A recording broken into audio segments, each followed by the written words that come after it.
the Third Reich, hundreds of thousands of women took up active service within the regime.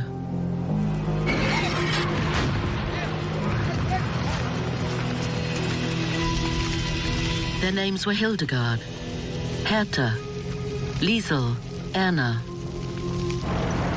During the Second World War, these secretaries, doctors, wives of SS officers or concentration camp guards participated in the criminal policies carried out by the Nazis.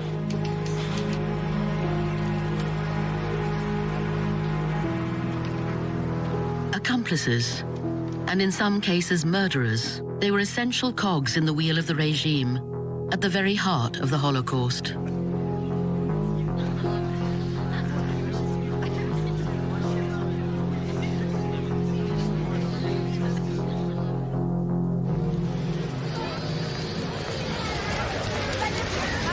The Netherlands, 1942. Gertrude Slotke, a 40-year-old secretary and member of the Nazi Party, worked in the German occupation administration.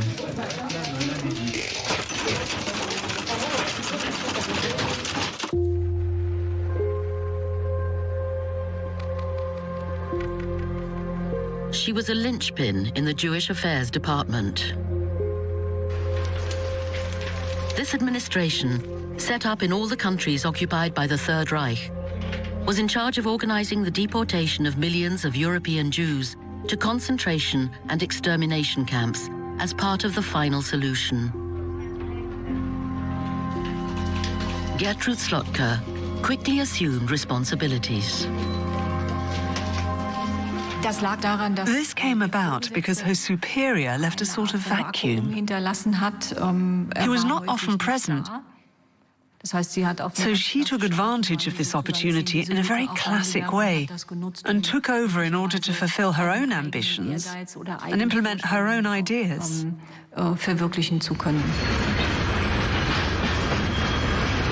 Gertrude Slotke regularly visited Westerbork, the Netherlands' main transit camp, from where most of the Dutch deportation convoys towards concentration and extermination camps departed.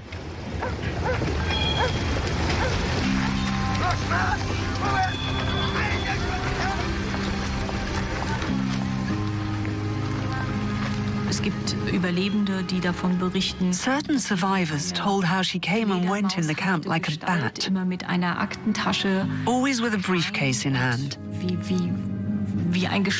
One described her as being like a ghost.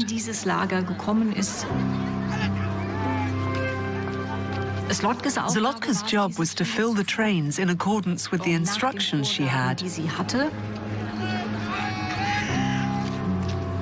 Armed with forms drawn up upon their arrival, Gertrude Slotke called in the prisoners one by one. She decided which Jews were to be given a respite because they were still useful to the German war industry. The others were in danger of being deported within 48 hours. The decisions that she was making were being made simultaneously all over Europe, occupied German, but by men. The fact that she's a woman is very unusual and rare. She was known for her incredible social coldness towards the people she dealt with on a daily basis during the organization of deportations. She generally proved to be implacable and decided upon deportation. You could say that the role was a Schreibtischtäter or a desktop murderer. She was giving orders from behind a desk that were ultimately costing people lives.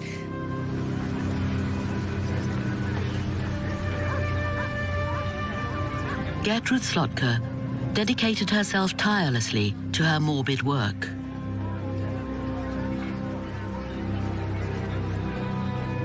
She had no qualms about making her radical views known in high places. On several occasions, she went to Berlin and advocated stricter regulations.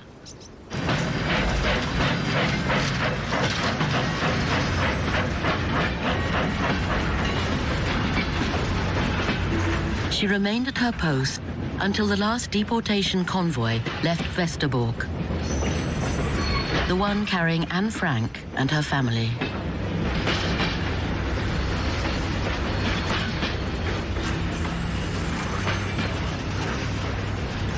Transit camps like Westerbork were antechambers of death. Active at all stages of the murderous policies of the Third Reich, women were also at work at the very heart of the genocide, in the concentration and extermination camps. The Dutch resistance fighter, Selma van der Peer, was deported to Ravensbrück, 80 kilometers from Berlin. At the age of 98, she remembers her arrival at the only women's camp in the concentration system. Outside were male guards, SS'ers, and women guards. They were shouting, snel, snel, snel, quick, quick, quick, out, out. And they were having sticks, and so everybody was very much in a hurry and didn't dare to do anything. There were women. They were in grey uniform, that's why we call them mice.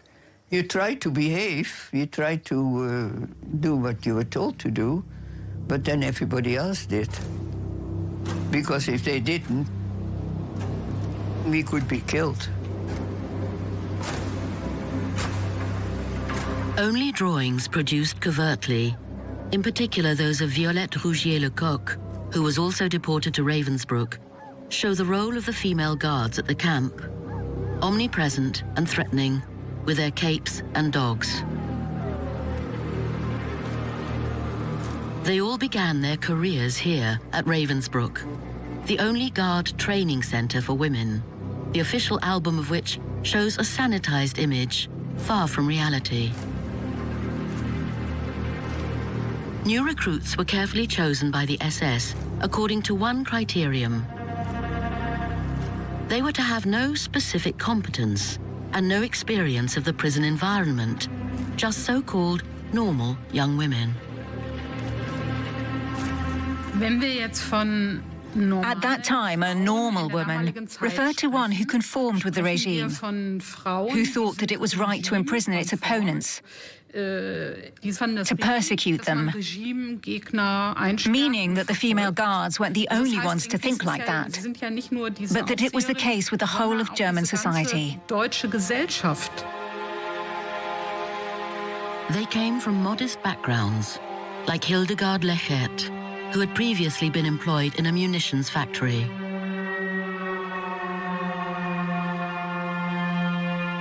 For these working-class women who had worked from the age of 14, who had sometimes had difficult lives, working in the camps represented certain non-negligible advantages. Hildegard Lechert discovered that, in addition to a better salary, she would have health insurance and comfortable accommodation on a new housing estate built by deportees. But that wasn't all. When she came to the camp, she was already looking after 2 children. It was handy for her because Ravensbrück also had a nursery school. So she easily fitted into the SS community. The rise in social status of Hildegard Lechert and her colleagues is even apparent in the uniform which they were given. Grey, like that of a soldier, with boots like those of the SS, the elite Nazi corps. These new wardens were quite proud. Some of them had photographs taken in their uniforms, which they sent to their families. In a certain way, this was an expression of their pride.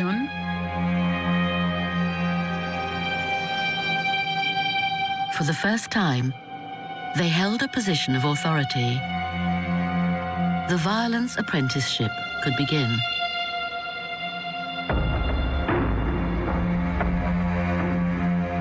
The ethnologist Germaine Tillion, deported to Ravensbrück in 1943, remembered precisely. A small warden, 20 years of age, was so little aware of correct behavior at the camp on the day of her arrival that she said, "Excuse me," when she passed in front of a prisoner. It took her exactly 4 days to adapt. The new wardens followed experienced ones, their training being a process of learning by doing. They observed the workings of the entire system and reproduced the way in which things were done. They were told, "You have the power here, and you can dominate the others, who are not necessarily human beings." So they thought, I kick a detainee once, I see that nothing happens. I am not held to account. There are no consequences for me. I am not sanctioned, and I feel all-powerful. Out of 3,500 camp guards trained at Ravensbrück, only a handful refused the work. There were 3 women who, after arriving, said to themselves, "This is absolutely terrible." They said that they didn't want to remain. Obviously, they couldn't leave as easily as that. But in the end, there were no reprisals, and they simply went back home. This shows that it was possible to refuse for reasons of conscience.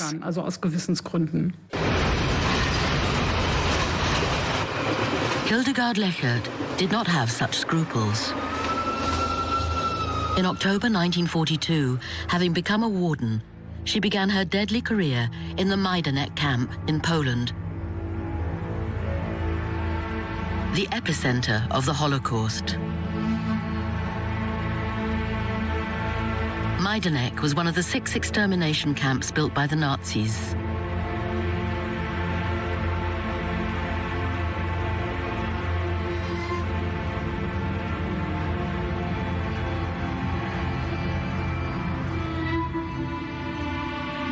In terms of status, the guards were not directly implicated in the assassination of deportees.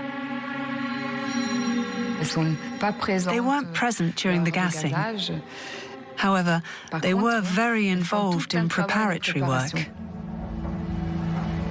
At Majdanek, most of the detainees did not die in the gas chambers, but from abuse or illness. So it is quite clear that the camp wardens had a lot of responsibility for what happened to them. Hildegard Lechert was nicknamed Bloody Brigida by the deportees because of her extreme violence. Every morning, during roll call, which could last for hours, she decided who was fit for forced labor and who would be gassed. One survivor recalled, Brigida would appear with several SS men who would point fingers at certain women. Brigida would fetch them from the row, yanking them by the shoulders or by their hair or ears. Brigida always had a smile on her face as she worked. She struck our heads and faces in a dreadful manner with her thick, long whip.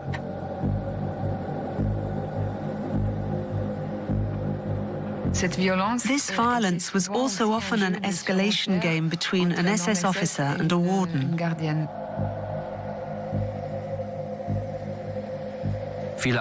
Many female wardens tried to gain respect from their superiors by proving that they were just as capable of violence as them, simply to legitimize their own position in this system of violence. The survivor, Hanna Narkiewicz-Jodko, recalled, A 25-year-old female prisoner was caught with turnips. An SS man began carrying out punishment. Lechert jumped forward, grabbed the whip out of his hand, and began whipping with all the strength she could muster. Apparently, the SS man wasn't whipping hard enough to suit Frau Lechert. Hildegard Lechert interpreted the rules in a way that she could do whatever she wanted. We know that she trampled one detainee to death.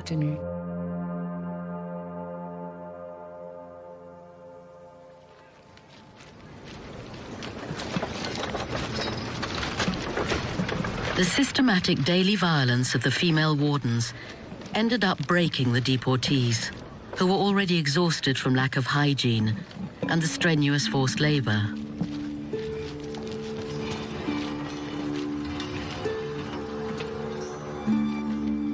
At Ravensbrück, Selma van der Peer tried at all costs to avoid going to the infirmary. She was taken there after having been beaten unconscious. 2 girls hauled me up for the counting and then took me to the Riviera, to the hospital. And I was very scared because you knew it was very dangerous to be taken to the hospital.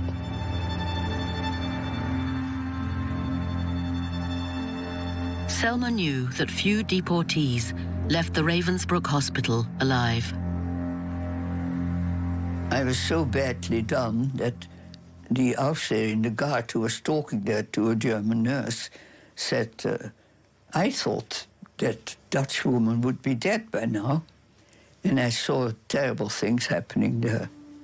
People being thrown from the 3rd floor down because they couldn't get to themselves. They couldn't do it on their own.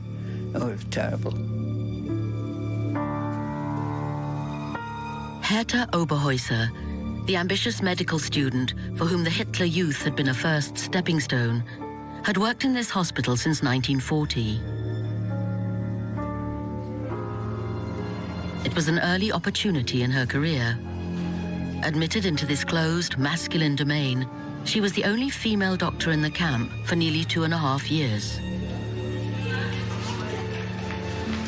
As of the summer of 1942, under the direction of the personal doctor of Himmler, the head of the SS, she participated in a special program,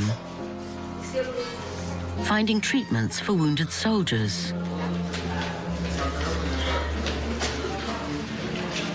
For Herta, it was an unexpected promotion. It was practically impossible for a woman in Germany to enter a surgical unit. It was only upon arriving at Ravensbrück concentration camp that I had this possibility.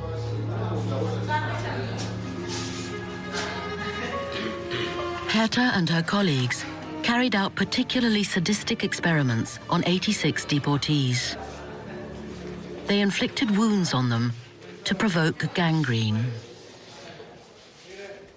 To this effect, foreign bodies were implanted in these women, mainly in the legs.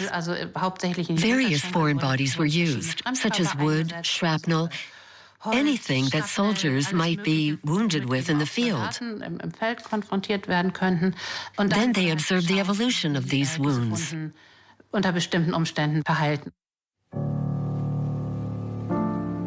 Among these guinea pigs were Polish resistance fighters who nicknamed themselves the Kaninchen, or laboratory rabbits.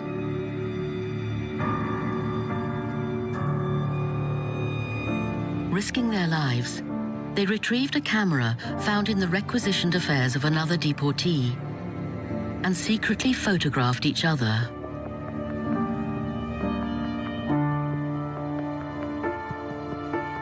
They passed the film to Germaine Tillion in the hope that this visual proof might survive the war.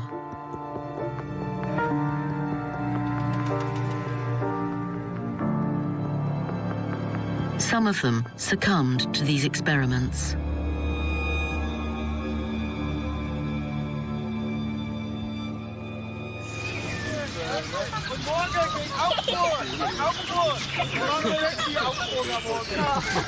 The generalized violence of the camps spread beyond the watchtowers and the barbed wire. It contaminated the domestic environment, that of the SS wives. These families lived in the immediate vicinity of the concentration camps. Zu den Konzentrationslagern gelebt. These housewives lived an upper-middle-class family life, well-ordered and completely normal in appearance.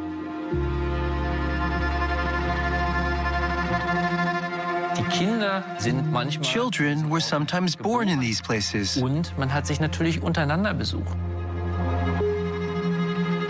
And of course, people came to visit. Through conversations with other wives, they had quite a clear idea of what happened in the camps. It would be absurd to imagine that these wives could live just next to the concentration camps for years without noticing anything. Dass sie überhaupt nichts mitbekommen hätten.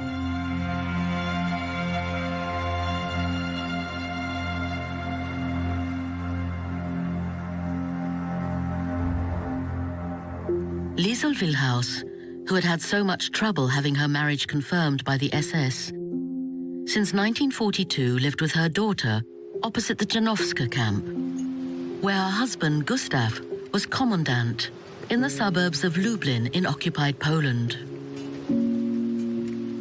She lived alongside the camp, in the house which went with her husband's position. For comfort, she had had a balcony built.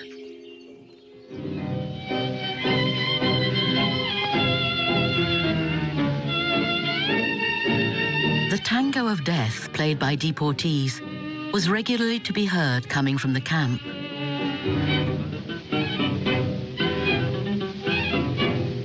This was the sign that acts of torture were currently being perpetrated by the SS. One of the prisoners, Zeev Porat, secretly made drawings which show this barbarity. Janowska was one of the worst Nazi killing centers. The cruelty was extreme.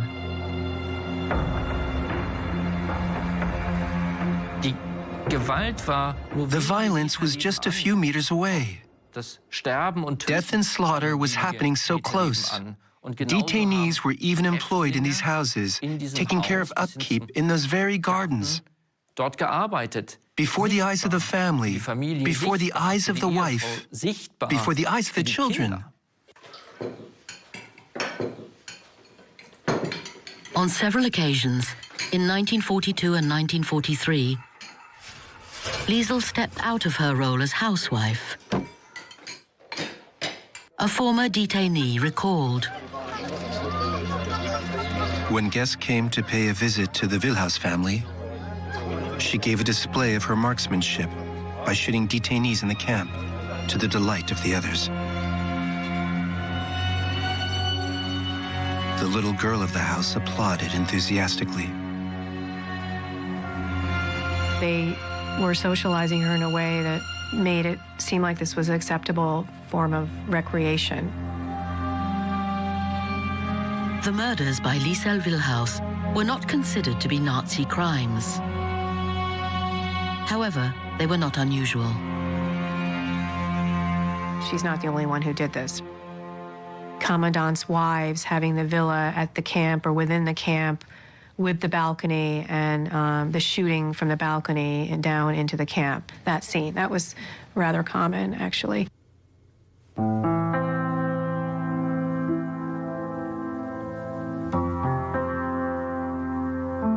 In this atmosphere of total impunity, Erna Petri, who had grown up in a family of poor country folk, lived a life of lady of the manor on an agricultural domain which her husband managed on behalf of the SS.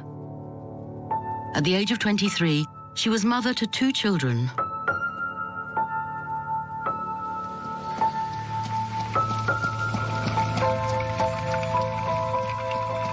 In September 1943, she brought back to the house 6 Jewish children who had managed to escape from a deportation convoy and who had hidden at the side of the road. They followed her back to the farm.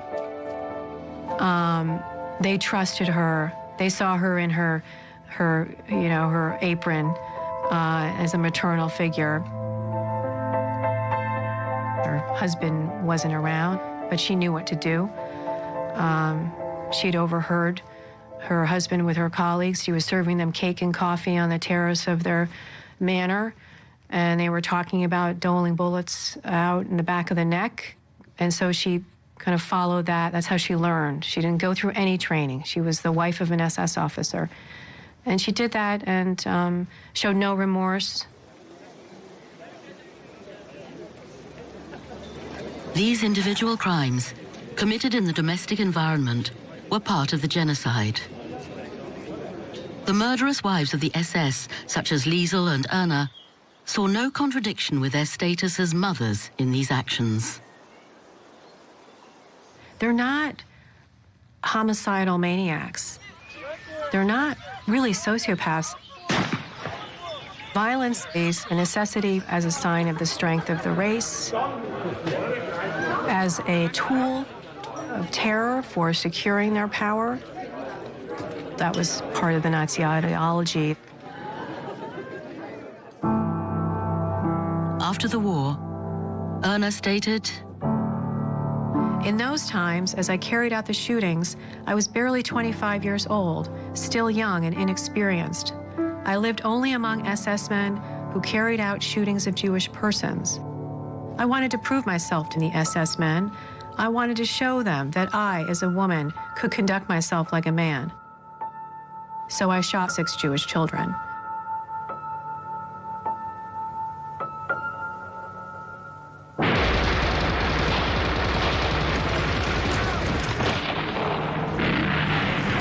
The war, which was intended to impose the domination of the Third Reich over Europe, turned to the advantage of the Allies. Like all Germans settled in the East, Lieselotte, Erna and Liesel fled before the Red Army with one hope: that of returning home.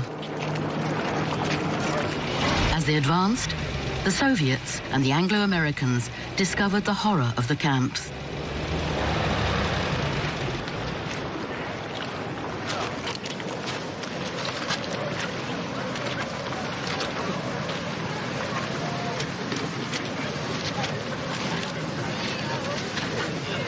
At Ravensbrück, Selma van der Peer, the Dutch resistance fighter, was liberated by the Red Cross in April 1945, a week before the arrival of the Red Army.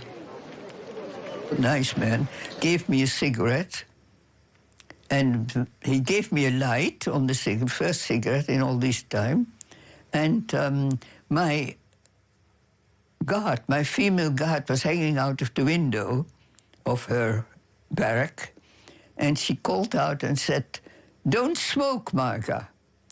And he said, the boy said, "She has nothing to tell you about anymore. You can smoke as much as you like. You are free." It was that moment that I knew I was free.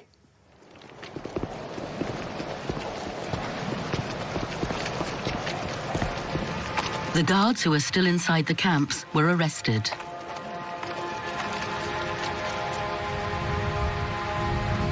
For the stunned Allies, judging the crimes of the Third Reich was imperative.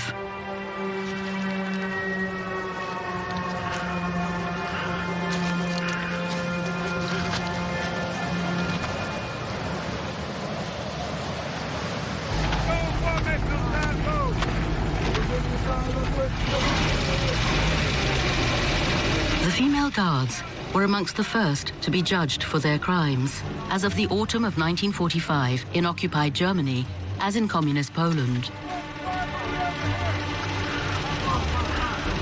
For the first time, Hildegard Lechert, nicknamed Bloody Brigida, appeared in front of the cameras. She appeared before the Supreme National Tribunal in Krakow for crimes committed at Auschwitz, where she worked after Ravensbrück and Majdanek. Amongst the accused were 4 other female guards and 35 SS men. For many of the journalists and judges of the time, the crimes of the female guards were incomprehensible. How could women be involved in such violence?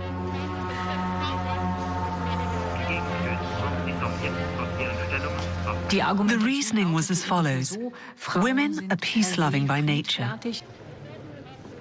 They have a maternal streak and therefore could not have committed acts of violence. Today, it's still difficult to imagine that women could have been criminals, Nazi criminals. Military Tribunal 1 is now in session. God save the... During the post-war trials, judges adhered to this gender-based vision and condemned only 77 female guards out of 3,500. Amongst them, most were given prison terms, like Hildegard Lechert, who was sentenced to 15 years for the ill treatment that she inflicted upon deportees. In total, only 25 of these women were condemned to death for being chief warden, or because in the eyes of the judges, their particularly sadistic crimes had stripped them of their femininity. They deserved to be sentenced as men.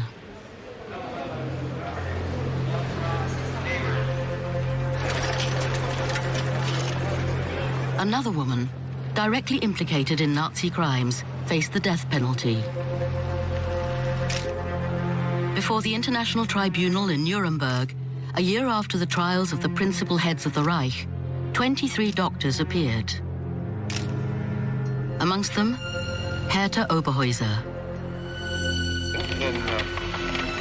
Accused of crimes against humanity, she faced questions on the experiments on human guinea pigs in which she had participated. The right leg, including thigh, leg, and foot. The most remarkable finding in Miss Zido's case: 4 Polish victims who had survived deportation bore witness to the torture which Herta Oberhäuser had inflicted upon them. Please stand up. We don't understand. Speak English, and will you gradually turn around? Very slowly turn around. You can compare here the 2 legs, and you notice the mark accurately the leg compared to the other. With her lawyers, Herta Oberhäuser struck on a line of defense which was to be systematically taken up by women accused of crimes perpetrated under the Nazis. In her defense, Herta Oberhäuser used the image of the woman, such as the tribunal, and the prosecution undoubtedly saw her. She described herself as merely an assistant who was obliged to obey orders from her male superiors. On the 20th of September, 1947, the verdict was given. Military Tribunal 1 has found and adjudged you guilty of war crimes and crimes against humanity, and sentences you, Herta Oberhäuser, to imprisonment for a term of 20 years, to be served as... It's clear that in a certain way, her strategy worked, because many of her male colleagues were condemned to death.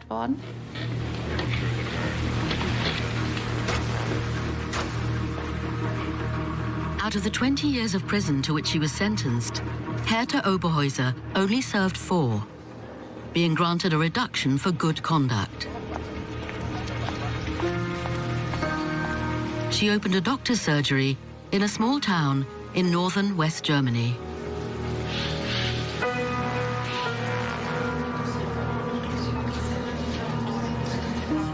Herta Oberhäuser was not an exception. The denazification, which sought to purge German society, spared the women implicated in Nazi crimes even more than it did the men. Nobody asked them any embarrassing questions, and they slipped easily through the judicial net. Annette Schücking weighed up the reasons for this indulgence each day. Having achieved her dream of becoming a magistrate, one of the first in West Germany, she couldn't submit the proof of mass shootings which she'd gathered during the war to the authorities.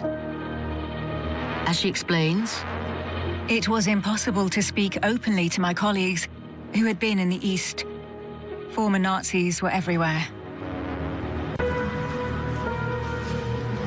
In West Germany, tracking down Nazi criminals was not a priority. The new state needed to concentrate its strength on construction.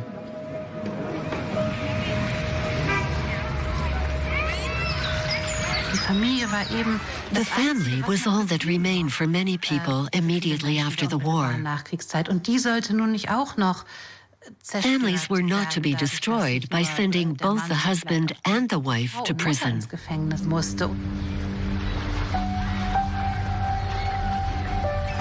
The women of the Reich began a new life. Married, had children, as if the war had been a simple parenthesis. This is how it was for Lieselotte Meyer, the administrator of the Lieder district, who had the power of life or death over the workers in the ghetto, and for Liesel Wilhaus, who had killed Janowska camp deportees from her balcony. There are chameleon effects, so they just kind of, I don't know, reinvent themselves, change their behavior. Amongst these women, very few were caught up by their past lives in the following decades.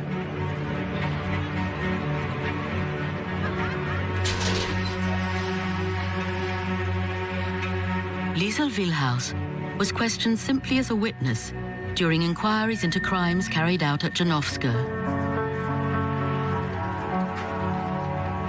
Even though investigators had gathered damning statements.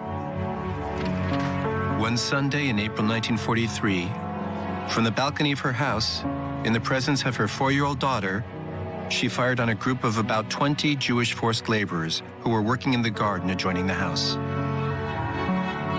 At least 2 to 4 deportees died, including Jakob Helfer from Bobka. But the magistrates didn't consider these witness statements sufficient to charge Liesel Wilhaus. Accusations needed mainly to be based upon written proof, orders. Liesel Wilhaus definitively escaped the justice system.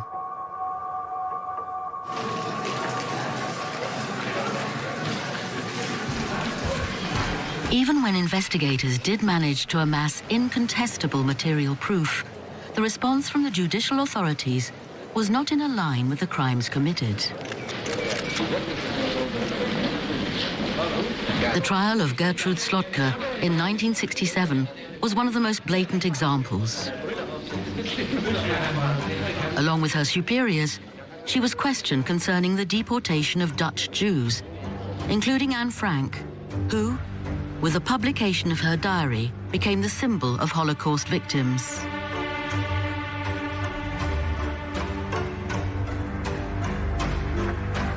At the end of an 11-day hearing, Gertrude Slotka was sentenced to 5 years in prison for being an accomplice to crimes against humanity, to the booing of the public.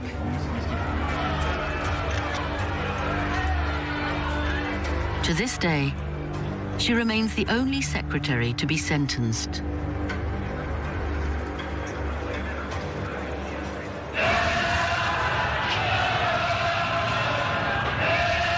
These trials, with similar verdicts, were a symbol for West German youth, that of a country which refused to look its Nazi past in the face. Protests were organized to the point of bursting into the courtroom at the third Majdanek trial, when 3 of the 7 female guards on trial were discharged through lack of incontrovertible proof.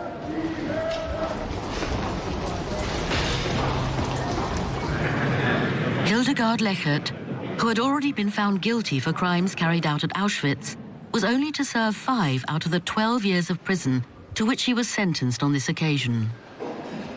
But this trial was a turning point. In German public opinion, it was the one which made the voices of victims of the Holocaust resonate. The documentary filmmaker Eberhard Fechner captured survivors' statements for posterity. Der eine genug reiche Sprache hat, zu beschreiben, was Majdanek war. Before the camera, they spoke of the painful face-to-face with their torturers, particularly Hildegard Lechert. Brigida haben wir sie genannt, Brigida. Der Hund war sehr gehorsam. Sie konnte es auf Menschen schicken und sie Fechner captured the provocative severity of Hildegard Lechert when she spoke of the deportees.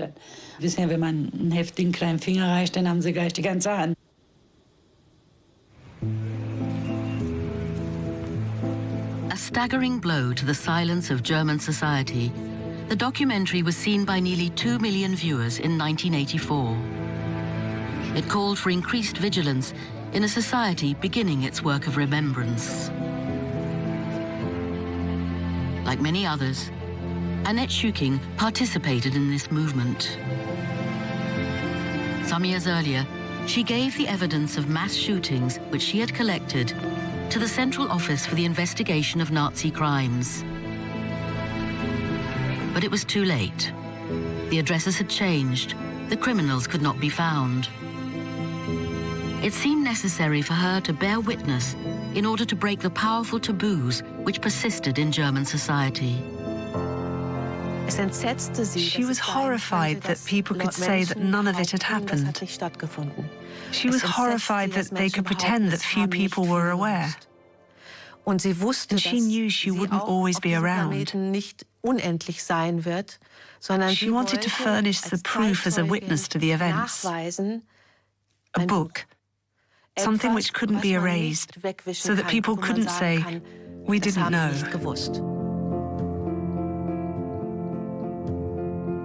Annette Schüking died at the age of 97, 2 years after the publication of her secret diary written during the war. Within families, the work of remembrance painfully broke through the silence. 80 years after the war, certain children dared to confront the past of their mothers. Like Annegret Jordan, who after the death of Lieselotte discovered the letters she had addressed to her lover during the war. There was a note on the suitcase which said, "To be burnt without reading after my death."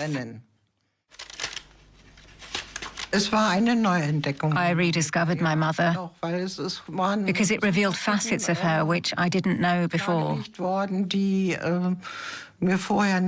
I also discovered how convinced she was by this ideology. At the end of 1944, she still believed in a miracle. She still believed that when Hanweg returned from the war, they would leave together with his son and settle in the East, that they would run a large farming property, and that the Führer would come to visit.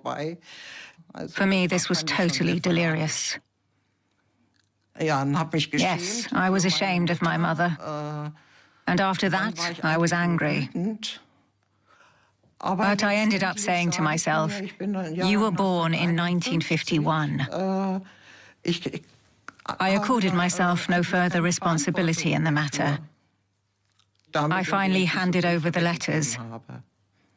I didn't throw them away. I gave them. And now that chapter of my life is closed.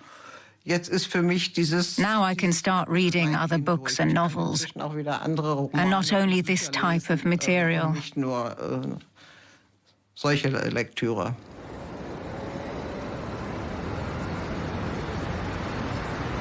Annegret gave the letters and photos of her mother to the Institute of Contemporary History in Munich. The memory of the women of the Reich has become a historical object.